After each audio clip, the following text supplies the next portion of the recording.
The Week in Art is sponsored by Christie's. Visit christies.com to find out more about the world's leading auction house since 1766. Auction, private sales, online, art, anytime.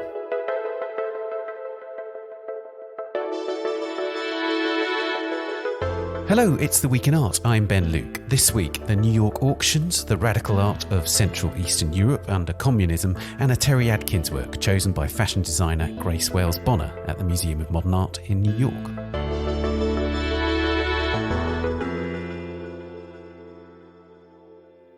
Tim Schneider, the art newspaper's acting art market editor, joins me to discuss 2 weeks of major auctions in New York and whether they've calmed a jittery art market. An exhibition exploring radical art made in 6 countries under communist rule in Central Eastern Europe has just opened at the Walker Art Center in Minneapolis. It's called Multiple Realities, Experimental Art in the Eastern Bloc, 1960s to 1980s, and I talked to its curator, Pavel Pyś, about the show and its relevance to contemporary geopolitics. And this episode's Work of the Week is Terry Adkins' Last Trumpet. The sculptural installation is part of the latest edition of Artist's Choice, a regular series of shows exploring the collection of the Museum of Modern Art in New York, selected by notable figures outside the museum. This latest iteration is called Spirit Movers and has been chosen by the fashion designer Grace Wales Bonner. I talked to Michelle Kuo, a curator of painting and sculpture at the museum who's worked with Wales Bonner on the show. It's your last chance to take advantage of our latest subscription offer. Get a subscription to the art newspaper with full digital access for £1, $1 or €1 for 3 months. The offer's available until this Sunday, 19th of November. Do also subscribe to this podcast wherever you're listening and to our sister podcast, A Brush With, which returns next week. And do leave us a rating or review on Apple Podcasts.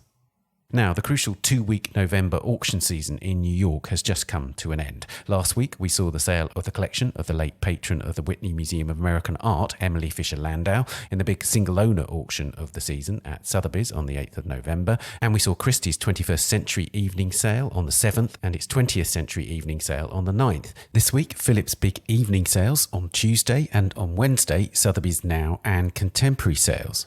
As always, it's a key indicator of the wider picture in the art market, and I spoke to Tim Schneider, our acting art market editor, about what we've learned. As you'll hear, I spoke to Tim before the Sotheby's sales on Wednesday. More on those after this conversation. Tim, I'd like to take you back to the distant days of spring this year, and that season in auctions was seen as a bit of a wobble. And it's interesting, in one of the pieces that you wrote, there's an idea that the estimates were too far beyond organic demand, and that was part of the problem. Can you explain a bit about what that means?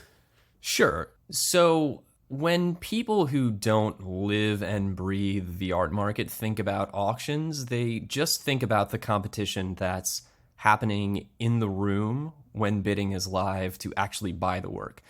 What they don't think about so much is that there is another competition that happens, which is the competition among the auction houses to actually get the works from the owners for the opportunity to sell them in the first place. And in order to do that, the auction houses have to compete against each other, oftentimes by telling the owners of these works what they want to hear in terms of what they're actually worth and what they're likely to fetch once they come to auction. And when you go through a period that is particularly frothy, as the past few years leading up to this spring had been, people who own works that they know are valuable can sometimes get a little disconnected from reality in terms of what they're actually worth. And so in order to win the business in the first place, I think the auction houses had, in some cases at least, gotten to a place where they needed to basically promise the world to these collectors in terms of what their works were going to sell for. And you do that enough times, and eventually the market is going to catch up to it, and there's going to kind of be no floor beneath your feet when you've been walking out on these kinds of expectations for a while. Got you. Okay. So you add that in to the fact that we have geopolitical turmoil in the world, and you get quotes from people like Robert Manley from Philips saying that everybody was a bit nervous ahead of this season. Was that reflected ahead of the auctions and conversations you've been having with people in the market? For the most part, yes. I think when people were being candid, or at least relatively candid with me, I think that they were generally saying, listen, we have reason to believe that things will be better than they were in the spring, but we don't have any illusions that we're going to be right back to the rollicking good times of the fall of 2022 or something like that.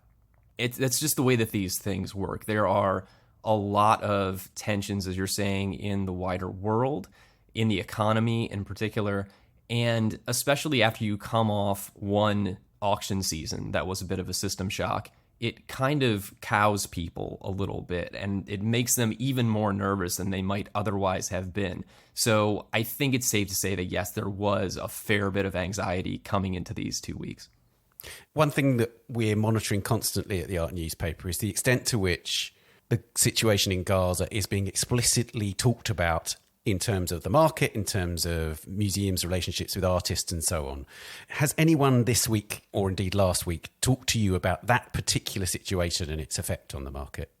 I think it's basically the last thing that anyone wants to talk about in the market. It's this sort of weird, unspoken shadow that's hanging over everything. So you'll hear a lot of references to geopolitical tensions or the turmoil in the world, or there are a lot of bad things happening out there right now.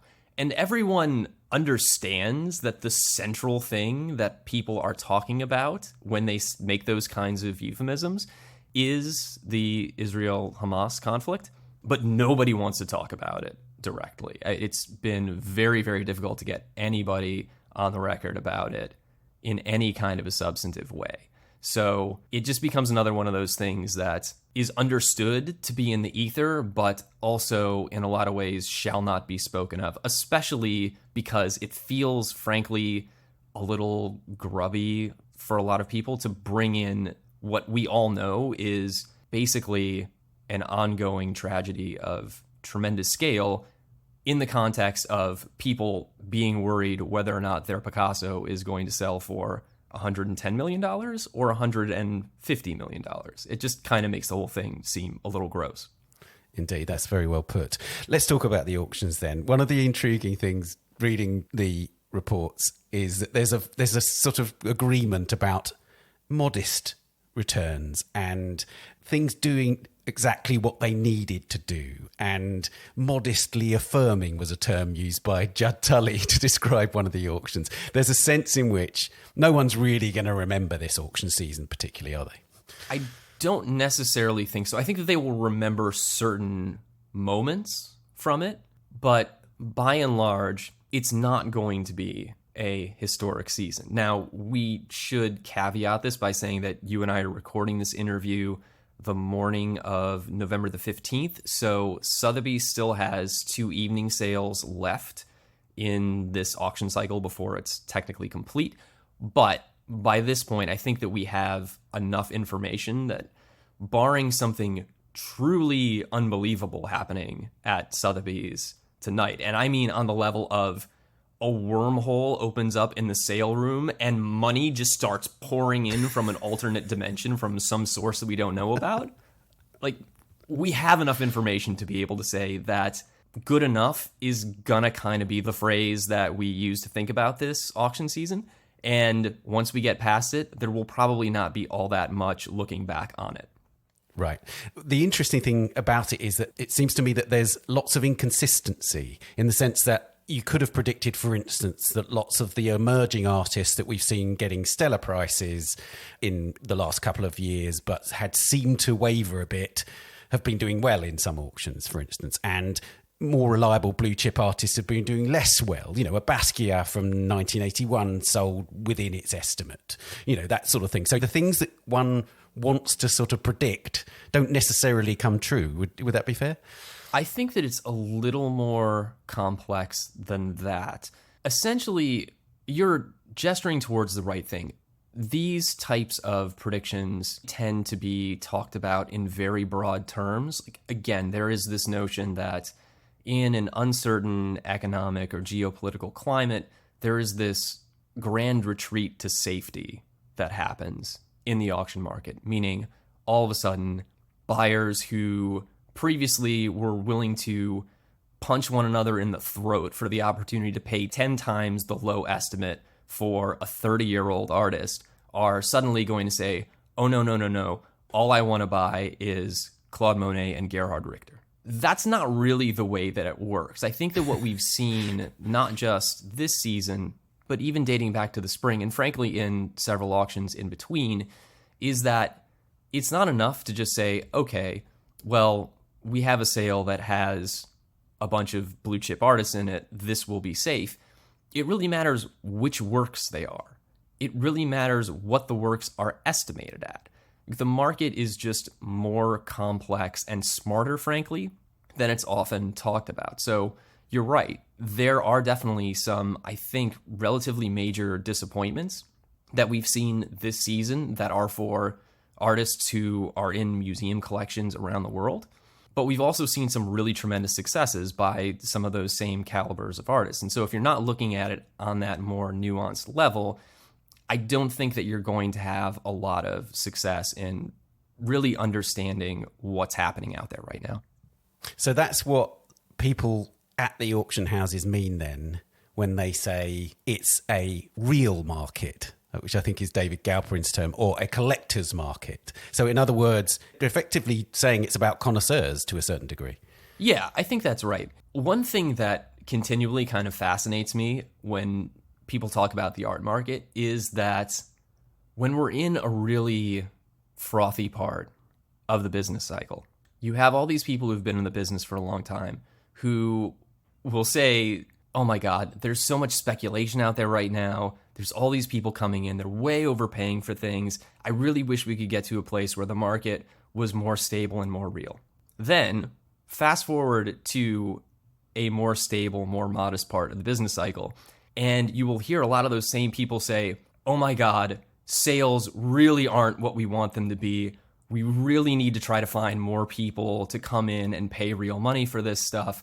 I'm not really feeling great about the way that things are right now. And meanwhile, I'm standing in the middle being like, you kind of can't have it both ways. Like, you can't be mad at the speculators when things are really good and then say when things aren't so good, wow, really wish we had some speculative money. Like, it's sort of an irrational stance to try to do both of those things. But right now we are in that second part of the business cycle. So I think that people who get it will say, yeah, it's a real market. It's a more organic market. You're getting a better sense of what people who actually are not just going to be in this for the times when the money is good. We're getting a sense of what they want and what their price levels are. And I think that that's an important thing. It just doesn't really feel good in the moment in a lot of cases. Right, that's really interesting. Should we drill down and have a look at some of the sort of big lots in a way? So the biggest lot is the Picasso, which was part of the Emily Fisher Landau sale, which was, I guess, the big sort of single collection sale of the season. And those have got a lot of attention recently. Lots of people are saying this is the way to go. These are the things that we're going to see again and again being the big hit auctions. Overall, that auction was not as perhaps as stellar as some might have hoped for, right? But that was still the biggest lot of the season so far. Absolutely. And I think that lot is really interesting because in a way it is a microcosm of the entire season so far. So as you said, it was the star lot of the Emily Fisher Landau evening sale. Sotheby's had it estimated to sell for in excess of $120 million. So I covered that sale and I was there in the room, and bidding lasted about 3 minutes, and the final hammer price for the work was $121 million. So it was just over what we wanted, which is great in one sense because it means that the expectations that the auction house had were pretty accurate in terms of what the market would bear. But if you were hoping that this lot was going to soar to several $1 million over what was expected and really become the kind of subject of a bidding war that we tend to think of when we think of really successful auctions, it didn't do that at all. Again, it was just an example of a work doing just enough to be successful, even though it was doing that at the highest possible level.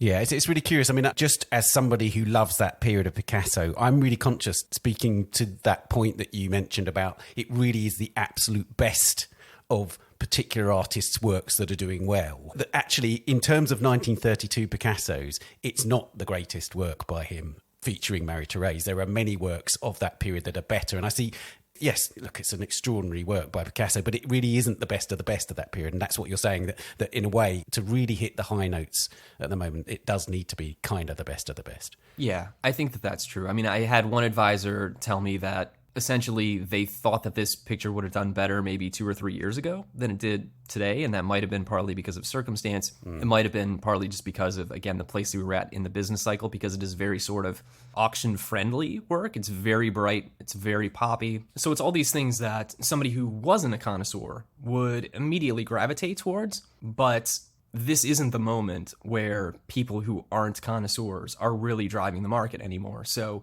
it may just not have been the perfect moment. But there were several pieces in the Christie's 20th Century evening sale which seemed to me to be exactly the kind of works that are doing well and indeed fetched record prices. I'm thinking like the Diebenkorn, which was a beautiful Diebenkorn, right plumb in his best period, just before he started getting to Ocean Park and having come out of that figurative phase. And then a great Joe Mitchell, early Joe Mitchell, 1959, a really absolutely cracking abstract painting untitled by her. So those are exactly the kind of, absolute best period works by really major artists, and they made the records. Yeah, they did. And when you're analyzing these sales, usually the way that it works is that if the very top lots do well, then the sale as a whole does well. It's a classic sort of, normally you say 20% of the material is making 80% of the money. I mean, that's like not exactly the right proportions, but the general idea is there. So as you're saying, those types of masterpieces or near masterpieces were pretty well received in that Christie sale. And yet, if you look at the hammer total for the entire sale that evening, it came in about 4% over the total low estimate. So even though you had these acknowledged great works making very good prices for the most part, the sale as a whole still didn't really impress in a macro sense in the way that I think people were hoping that this season's best sales might. Right. And it seems to me that the Phillips sale, which was Tuesday, 14th of November, is also a microcosm to a certain degree. And in terms of their historic sales, it's right up there with some of the best totals they've ever made. And yet still, there was this feeling it was more about stability than a sort of auction that everyone's going to be talking about. Yes. And on top of that, I think that it really was another moment that showed how nervous people were in a way. One other thing that I think is important to talk about this season is the prevalence of guarantees, and specifically third-party guarantees. Like, I don't know how much auction minutia we need to get into. We've talked about guarantees before, but just remind people what they are. I'm sure. I'll try to do this in the most brief, high-level way we can, but going back to the idea of auction houses having to make enticing promises to collectors to win works in the first place, what they tend to do at the very highest level is to make what's called a guaranteed minimum price to a collector, meaning the auction house says, hey, we really want to be able to sell this painting. We will offer to pay you X amount, regardless of what it does in the room. So its performance is basically already settled with you because you're going to get a check from us regardless. So they go out and they do that. And then what has ended up happening over the course of the past era of the auction market is that the auction houses have increasingly gone out to third parties to try to offset their own risk that they've incurred by making these guarantees in the first place. So then they will go out to other people and say, hey, listen, we committed to effectively buy this work from this collector that we're going to sell. Would you be interested in making an advance bid on it? And if you do, you will either get to share in the upside if somebody else outbids you, or alternatively, if you're the top bidder, if that advance bid that you make is the top bid, then you will get the work at a discount. So if you're trying to get a rough sense of just how nervous the auction houses are about how these sales are going to do after they've made guarantees to the consigners, looking at the third-party guarantees is a great way to do that. And the Phillips sale was in two parts. The first part was 30 works from the Triton Collection Foundation, this Dutch nonprofit. And Phillips had made a house guarantee on the entire group of 30 works. And they then went out and got third-party guarantors for all 30 works. And that was the biggest proportion of third-party guarantees I think that I can recall seeing in one of these sales. And it managed to do that by beating what was a week earlier the biggest proportion I had seen of guarantees to house sales, which was that in the Emily Fisher Landau sale, which again Sotheby's had made guarantees on every lot for, Sotheby's went out and got third-party backers for 35 of the 41 lots in that sale. So again, there just wasn't much risk left over at that point. And I think it really starts to show that ultimately people were anxious about this and they sort of moved their money around in a way that proved it. Right. So do you feel any more certain about where we are in terms of what the sort of future of the art market is? Does it feel like, as we said, a lot of stability, a lot of middling feel about the whole thing? Do you feel any more able to predict how things are going to go? Do you think it's going to be like this for a long time? Do you feel it's just so ultimately dependent upon what goes on in the wider world that we can't really say what's next? My guess is that, and people are not going to want to hear this, we should get used to this for a while. I'm not sure that we're going to be in this type of stretch for years to come necessarily, but another 6 months, another year maybe, I don't know, that seems plausible to me. I think that what we've seen again this auction season is this kind of wild hope from people, and it's understandable that, okay, we really have experienced some rough months here, and now here's this big event, and hopefully this is the thing that will get us back on track, get us back into the good times. And that hasn't happened. And I don't think that in another 6 months necessarily, we're going to really see anything different. I think that we enjoyed an extended period of really, really healthy sales, and perhaps they were too healthy in a way, and they set expectations too high. And now people are feeling some pain, some uncertainty, some anxiety. And when you're in a period like this, it tends not to reverse all that quickly. You kind of have to just sit with it for a while. And again, nobody likes to be uncomfortable for an extended period of time, but I'm not seeing a lot out there in the market right now that leads me to believe that a quick fix is in store anytime soon.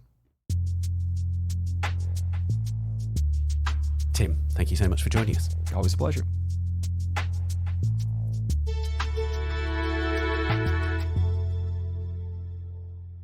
As promised, some details on Sotheby's Now and contemporary sales. As Tim expected, no wormhole opened up and no money from an alternate dimension poured in. Our associate editor for the art market in the Americas, Carly Porterfield, reports that the sales brought in a combined hammer total of $261.5 million, or $305.7 million with fees, which was within the estimate range for the auction of $245.7 and $349.8 million without fees. Carly added that the sales were consistent with most of the rest of the season in generating, quote, only modest excitement along the way, a fitting conclusion to an autumn auction season that proved that the market remains relatively soft and selective. Again, of the 65 lots originally offered across both sales, 45 were guaranteed and 36 were backed by third parties. Among the rare notable prices were records for Judy Meritu and Mohammed Sami.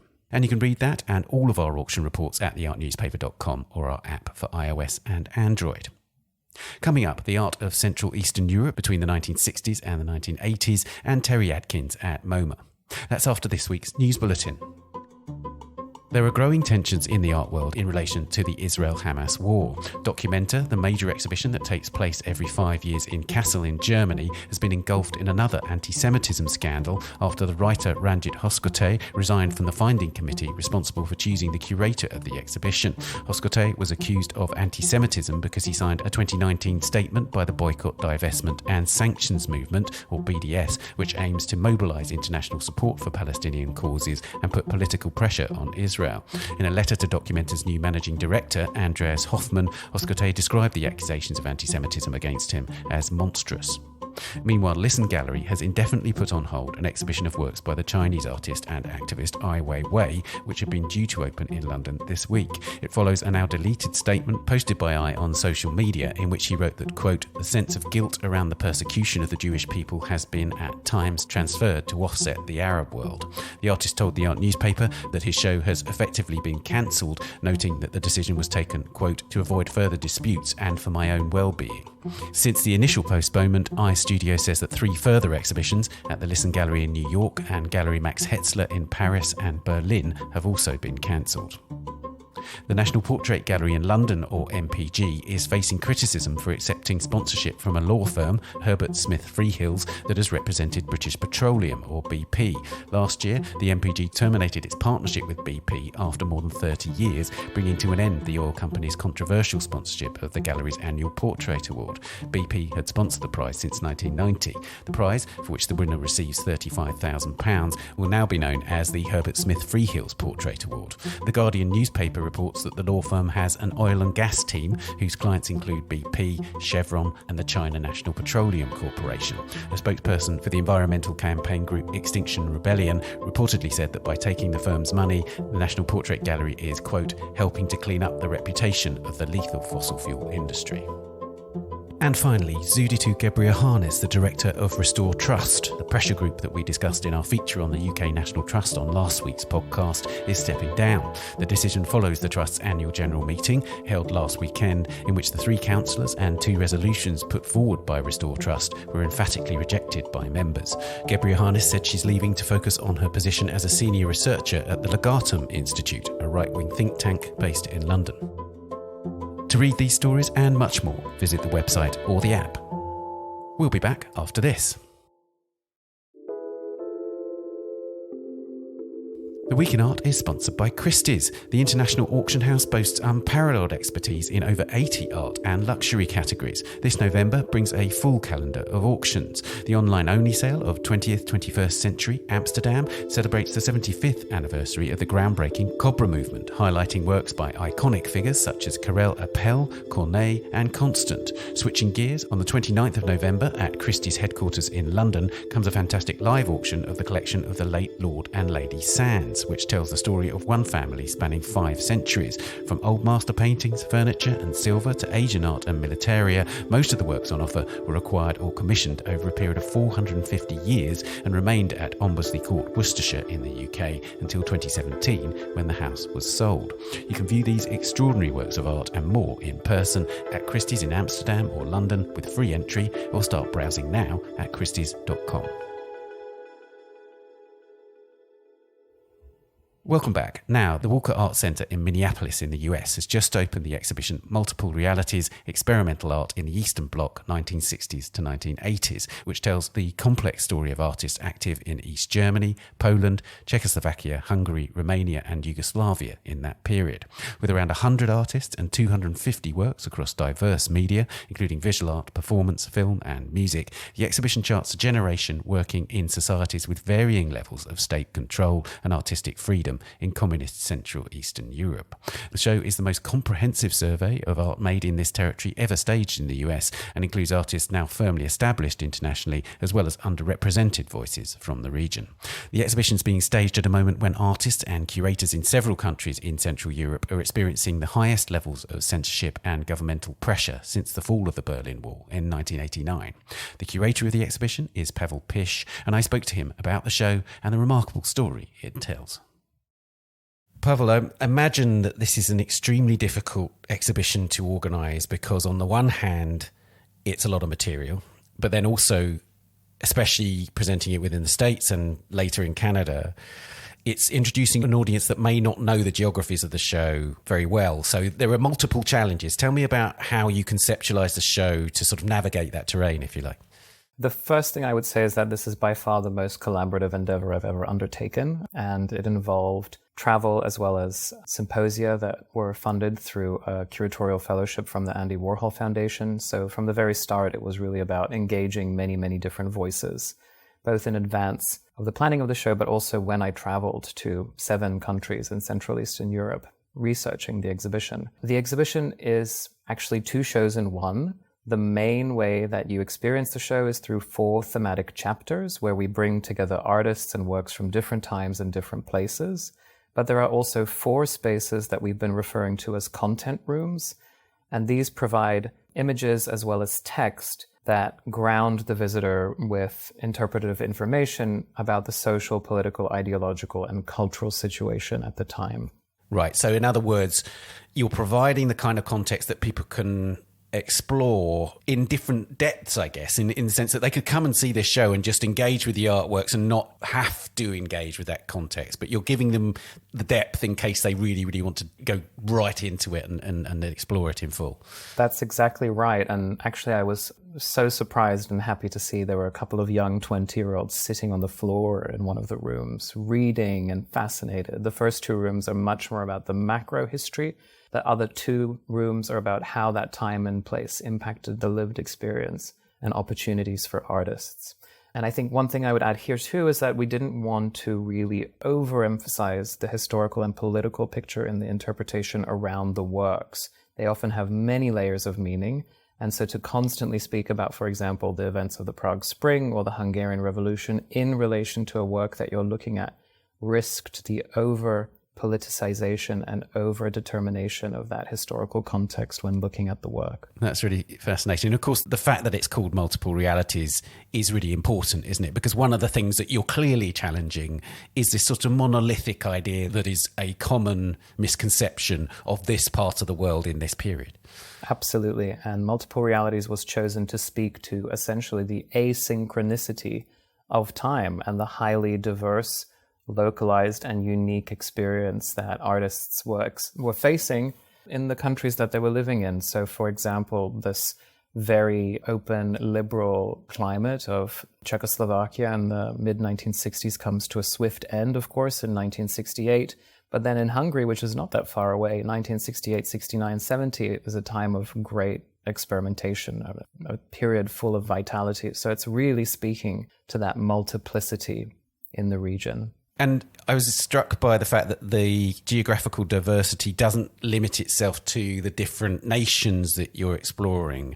Because, again, another misconception is that this was a part of the world that was cut off from other parts of the world. But you're talking about transnationalism and, of course, the fact that there were parts of the global south that were very accessible to people from these countries. That's right. And we really emphasize time and place repeatedly because it really changed so much. Even within a single country, of course, it would change so much depending on the time that you're discussing. But you're correct. In one of the rooms that looks at networks of exchange, both within the block and outside, we have a little case study about mail art. We have a case study about artist-run spaces. But we also have a case study about the amazing history of the Łódź Film School in Poland and the FAMU Film School in Prague. At each school, about 200 students between the 60s right through to the end of the Cold War from different places in the global south, often contexts that were deemed, let's say, ideologically aligned. Students came from those places, Cuba, Vietnam, China, Bolivia, and they came to learn essentially what was promoted as the rules of socialist cinema with the intention that they would go home and start their own film industries. So part of that is, again, about opening up expectations, subverting them, and showing a slightly different story. Right. Tell us more about the engagement with or subversion of official and unofficial worlds, if you like. To what extent are some of these artists operating within the system and then subverting it quietly, or even subverting it openly, but in a kind of quiet way, if you know what I mean? So tell us to what extent this is about sort of dissident artists or artists who are taking huge risks with their freedom. I think that in the West, let's say, whether that's North America or Western Europe, there is still an assumption that if you were not making work aligned with the expectations of the state at the time, that you were a non-conformist artist or a dissident artist. And that's not fully the story. What I love about many of the works in this show is that artists are being political in the most unpolitical ways, and they are smuggling meaning, often with a sly wink at the viewer. And so you have to peel the layers away to understand the political subversiveness. I'll give you an example. In the show, we have some really surprising woodcuts by a not so well-known East German artist, Jürgen Wittdorf. He taught drawing. He was commissioned by a sports academy to make a group of works that celebrate youth and sport. And so you have these images that are immediately legible in terms of socialist realism, the kind of proud, macho male of the time, the bricklayer, for example. But within the imagery that he created, there is an undoubted homoerotic tone, which was taboo. And homosexuality was decriminalized in the late 60s, but it was not a subject that artists were really exploring. And so these prints are wonderful because they were actually on permanent view in the Sports Academy for many years.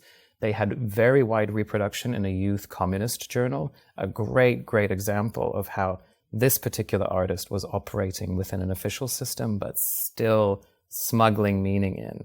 Another great example of that is Julius Koller, the Slovak artist. He made very drab panoramas of Bratislava paintings, very kind of academic paintings that he would sell through the state-run store, a way of supporting himself, of course. But at the same time, he made crazy, incredible, radical, adventurous conceptual work, like, for example, establishing a gallery on a mountain range that was completely inaccessible, or taking over a gallery space and not showing any art, as it might be expected of at the time, but actually turning it into a place where people could come together and play ping pong. Something very light, very funny. But if you think about that, 1970, to bring people together, to then create a set of rules by which they should behave, that is also very subversive. And I wanted to ask you about Gabriele Stürzer, an East German artist who was actually imprisoned, but made really important work, this work called Transsitting, which it seems to me is a really remarkable work, and given what we might understand as the restrictions of freedom in her world. Okay. Tell us more about that. Of course. Gabriele Stürzer emerged from the alternative spheres of Dresden and East Berlin. She was a kind of connected node for many punks, musicians, underground artists, and she was imprisoned at the Hoheneck Women's Prison for signing a petition that protested the stripping of Wolf Biermann of his citizenship in 1976. She created a really varied, very adventurous, interesting, rich body of work, and we have a few examples in the gallery, including this piece that you're referring to called Transsitting.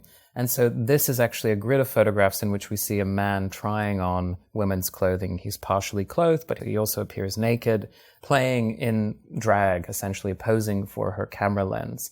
What is absolutely astounding is that the person that you see in these images is someone who had an alias called Winfried. He was actually a Stasi security operative who was tasked with observing Stürzer. And so, isn't that great? You know, what a commitment on his part. But the work is really chilling because it then raises the question, well, who really is the voyeur? Who is doing the looking? And who is actually the one that's being looked at? And this extraordinary sort of negotiation of trust between the artist and their model, or the artist and their collaborator, it really unveils the sort of tensions inherent in that place, in that moment of history, right? Yes. And I think artists were negotiating this with, there are some works that are very somber, and of course, they reflect the gravity of the situation. But then there are also works that really operate with great irony and absurdity and humor. One of my favorites is Robert Rehfeldt. There's a piece of mail art that he sent around which essentially said, "Please do not think of me now." And so, you know, this kind of wonderful thing to imagine the person surveying the mail correspondence at that time coming across a direct jab at that person surveilling the artists. Yeah, that sort of idea of winking and smuggling that you were talking about earlier on, it seems to me that there would have to be a kind of established language of winks, if you like, that people would have in order to know, in order to get the references, to get that tone, and so on. And it would have been, I'd imagine, extremely sophisticated, and also, I'm sure, different from place to place, as in the way that you were talking about earlier on. Yes, and I think your point actually reminds me of something important to mention, which is that in organizing this exhibition, I was also very much thinking about, well, how can you break through these layers of essentially lack of knowledge? How can you curate this show so that the material is compelling, interesting, but also to some extent might already connect with things that Americans might know about? And so the choices, you will see some works that have a very recognizable hippie or pop or punk iconography. There are works that deal with technology and cybernetic experimentation and op and color and kineticism. It was also very purposeful that the selection in some ways spoke a little bit already to some recognized aesthetic languages and topics and themes that were familiar. But once you spend time with the material, I think it's very surprising, because once you peel the layers, you start understanding a very different and complex context. Another interesting aspect is to what extent these artworks were shown, to what extent there was a kind of community, there was an audience for them, and to what extent they were sort of held back. Obviously, the answer is yes, all of those things. But can you give us a couple of examples of the ways in which the work was distributed? You talked about mail art, for instance, but also other forms. Were there actual exhibitions, or was it much more informal in a way? I think informality is important. A lot of the work was made essentially for friends, not for large public viewing.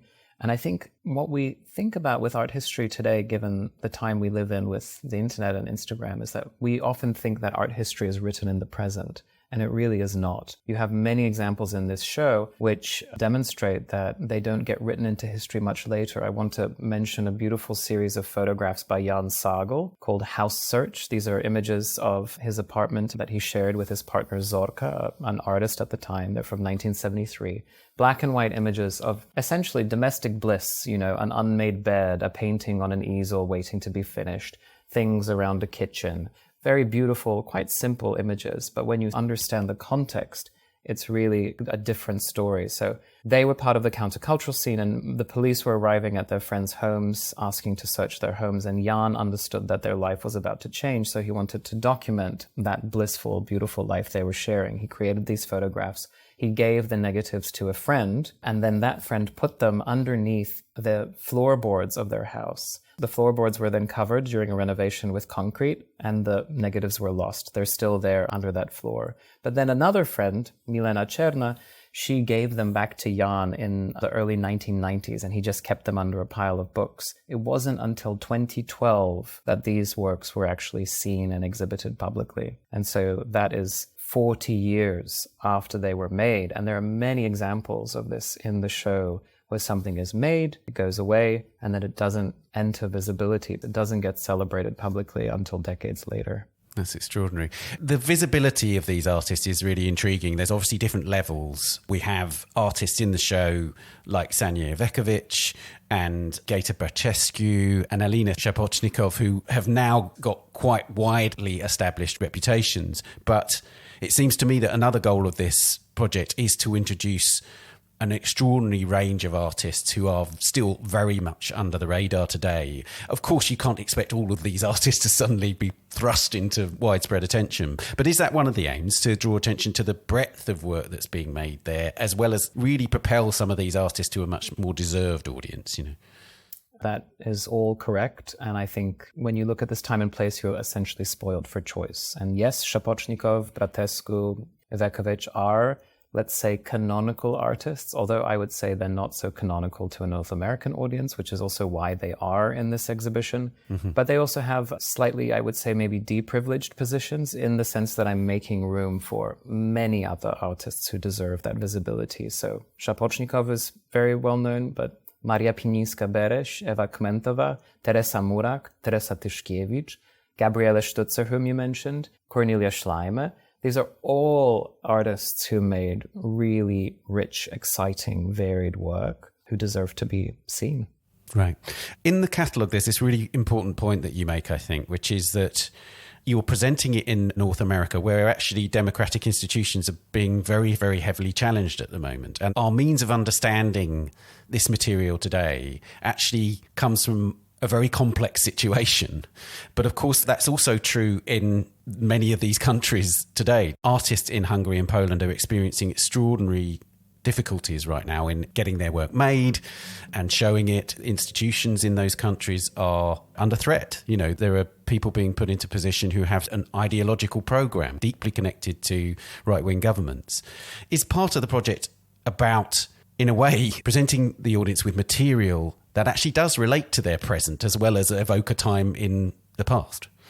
Yes, and I think that one of the things the exhibition does is it shows that subversive material was always present in the region. There were always artists who identified as LGBTQ and were questioning gender roles, issues of sexuality, eroticism. And so I think it's also about writing those figures into the history more. I think imperial aggression in Central Eastern Europe is not a distant memory. It's very much a present reality given Russia's invasion of Ukraine. The show comes at a time when we have seen this persistent erosion of democratic processes. There has been a rise in autocratic nationalist discourses. There has been the stalling and reversal of civil liberties. We are facing increasingly invisible yet still highly repressive forms of control and surveillance. And I think what's so beautiful about many of the artists in this show is that they remind us of essentially art's powerful capacity, even in its quietest of forms, to challenge and subvert dominant powers. And many of the works in the show are really a testament to the vital role of friendship, solidarity, of being together, finding community, and making it on your own and with friends. Pavel, thank you so much for joining us. Thank you, Ben. It's a pleasure.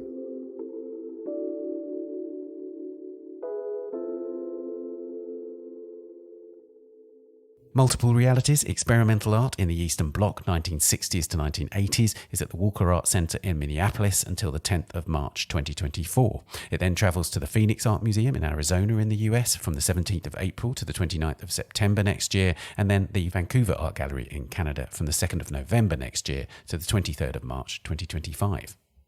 And finally, it's time for the Work of the Week. The fashion designer Grace Wales Bonner is the latest notable figure to select works from the collection of the Museum of Modern Art in New York in the series Artist's Choice.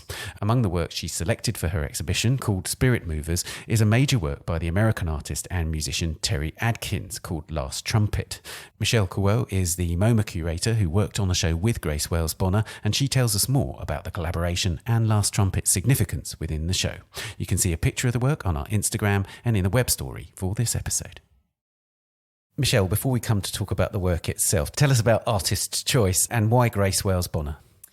Artist's Choice is an incredible series of exhibitions at MoMA that was actually started in the 1980s. And the first iteration was the designer and artist Scott Burton doing a Brancusi show. So MoMA invites an artist outside the museum, not a curator, to create a show out of works from MoMA's collection. And that has just resulted in some really special shows, both in terms of the selection, which you can imagine ranges from an IBM memory chip in the design collection to, of course, incredible works of art that we know and love. And different artists have done it. Architects have done it. Herzog and de Meuron did one. But no fashion designer has actually done one. So Grace Wales Bonner is an incredible designer based in London, but she's also someone who takes history and the archive very seriously. So I got to know her some years ago, probably around 2017, and she's just meteorically risen even in the years since then. But she always creates her designs and collections around very specific historical stories. Maybe it's the circle of James Baldwin in Paris in the 1930s, or marathon runners of African descent. So she's always looking at these very interesting communities and stories. And I thought she would be a perfect person to then come take that kind of archival sensibility and explore MoMA's collection this time. I think it's really interesting that Grace is, on the one hand, creating these collections like this recent Adidas collection, which has gone stratospheric, and then on the other hand is making museum shows. She seems to be a new kind of interdisciplinary figure in a way. Yes, she's very thoughtful and brings in literary, cultural, and historical references all the time. She collaborates intensely with artists ranging from Carrie James Marshall to Lubaina Himid to Frank Bowling.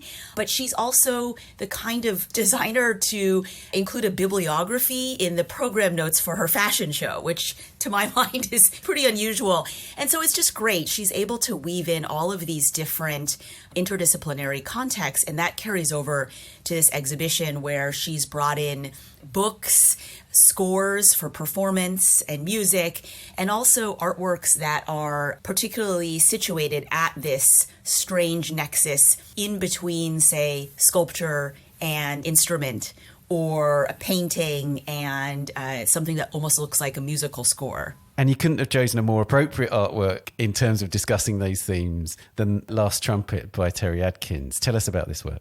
So Terry Adkins' Last Trumpet is a set of 4 soaring sculptures. They're trumpets, but they're not quite. They're called archiphones.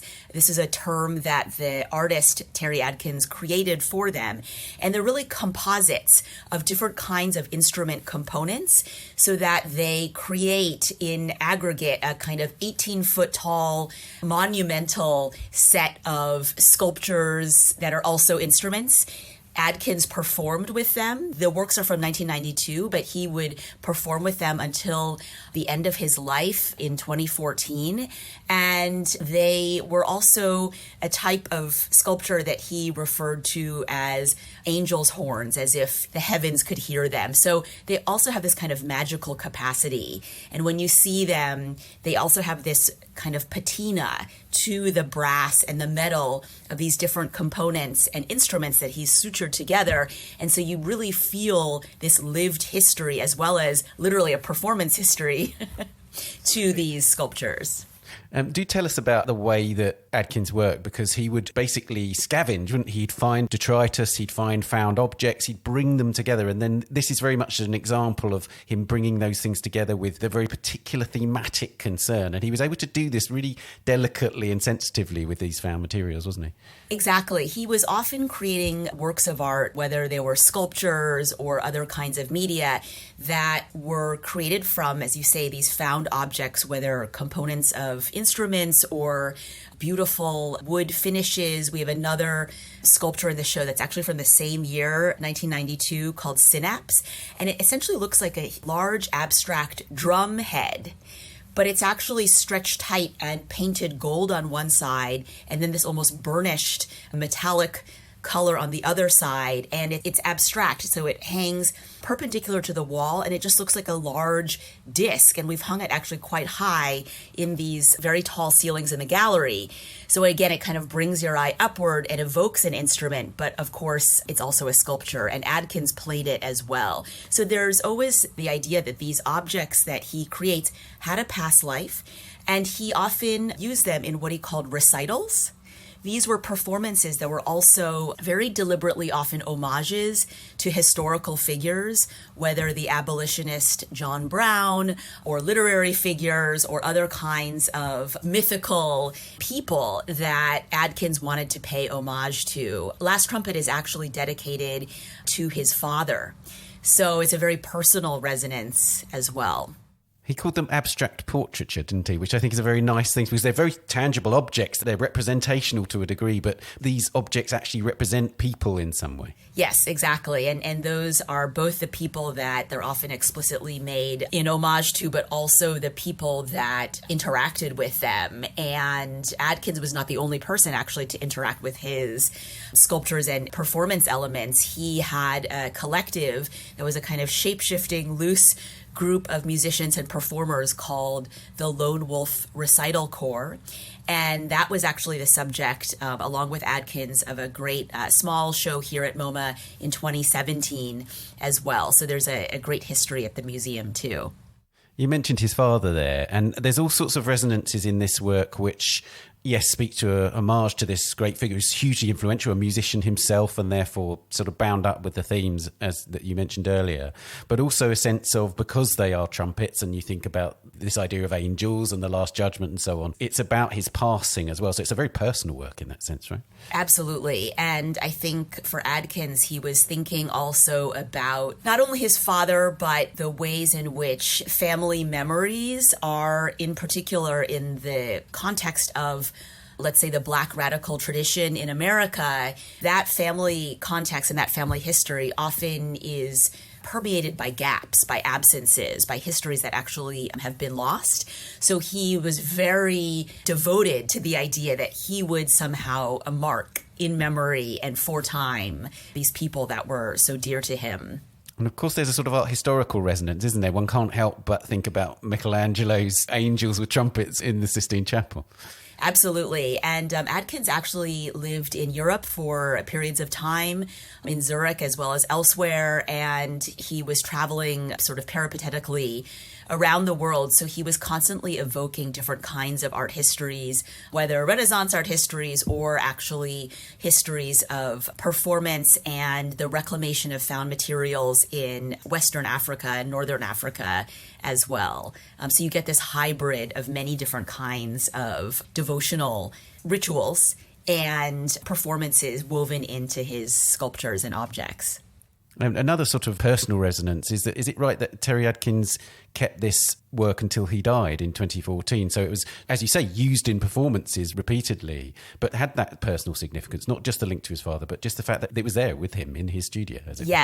Yes, absolutely. And what's interesting about these sculptures in particular, too, is you'll see in this show that Grace has organized, the trumpets are actually standing vertically. So they look like these soaring sculptures or monuments, but actually they've also been shown horizontally or tilted.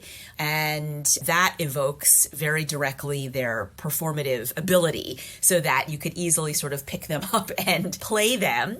And so in this case, it was interesting with Adkins's passing, but also this idea of how it might interact with other objects and Adkins's other sculptures in the show as well. We thought that this was a new way of presenting them, and they have a very different character, but it just shows you the versatility of these very, very dynamic works over time. Absolutely. And of course, there's this lovely thing that Terry Adkins said about wanting to make music that was as physical as sculpture and sculpture that was as ethereal as music. And you really feel that with this work, don't you? Absolutely. And he, with that quote, also always said that he was constantly searching for failure in a way, that he said that he could never quite, of course, make sculpture as immaterial as music or music as palpable as sculpture, but that he was just always trying. And I find that a series of beautiful failures such an incredible concept as well. And of course, that really directly links to what Grace Wales Bonner is trying to do with this whole collection of objects, right? Exactly. You'll see a kind of dazzling range of very, very different things. But throughout all of these objects is very much this interaction between the sonic domain, the visual domain, and the tactile domain. So these are things that often in the history of modern art in particular don't always get surfaced. Modernism, as many know it, is a very visual enterprise. It privileges the eye. And so the objects in this show that Grace has chosen very deliberately always evoke being heard or worn or touched. And she has a great insight into why she was drawn to fashion herself, which is that she was very interested, as I've said, in histories and archival practices and research. But she thought, creating something like clothing that has such a direct, obviously, relationship to the wearer, when you put it on, you will have a direct contact with some kind of thought or idea or history. And you see that in all of the artworks in this show as well. And there's a really lovely text by Grace in the catalogue in which she's talking about that link between music and the spiritual or the divine. And it's clear that for her, these objects possess a kind of spirituality that is sort of somehow indefinable, very much like music to a degree. Yes, many of the works in the show have objects or components with past lives and histories. Other works have been used in rituals and recitals themselves, like Adkins's. Other works are made with a kind of meditative or repetitive motion. So there's a beautiful Agnes Martin gold leaf painting in the show that is hand-scored gold leaf. So you see this, what seems like a rectilinear grid, but actually, if you look up close, has this kind of trembling line from the hand scoring, which also evokes writing or the kinds of musical scores that you'll also see in the show. But I think Grace refers to the constellation of objects as a kind of symphony, and I found that very beautiful as well. Often still, artists are thinking of their practices as individual practices or individually authored works, and I think Grace is just so inherently collaborative that she sees this kind of collective production and has chosen objects that elicit this collective kind of vision as well.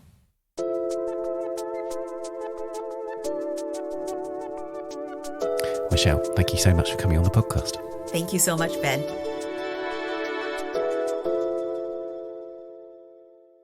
Artist Choice, Grace Wells Bonner, Spirit Movers, is at the Museum of Modern Art in New York from the 18th of November to the 7th of April 2024. And an artist's book accompanying the show, Grace Wells Bonner, Dream in the Rhythm, is published by MoMA and priced $65. And that's it for this episode. You can find us on X, formerly known as Twitter, @TanAudio, and on Facebook, Instagram, and Threads. The Week in Art is produced by Julia Michalska, Alexander Morrison, and David Clack, and David's also the editor and sound designer. Thanks also to Daniela Hathaway and to our guests, Tim, Pavel, and Michelle. Thank you for listening. We'll see you next week. Bye for now. The Week in Art is sponsored by Christie's. Visit christies.com to find out more about the world's leading auction house since 1766. Auction, private sales, online, art, anytime.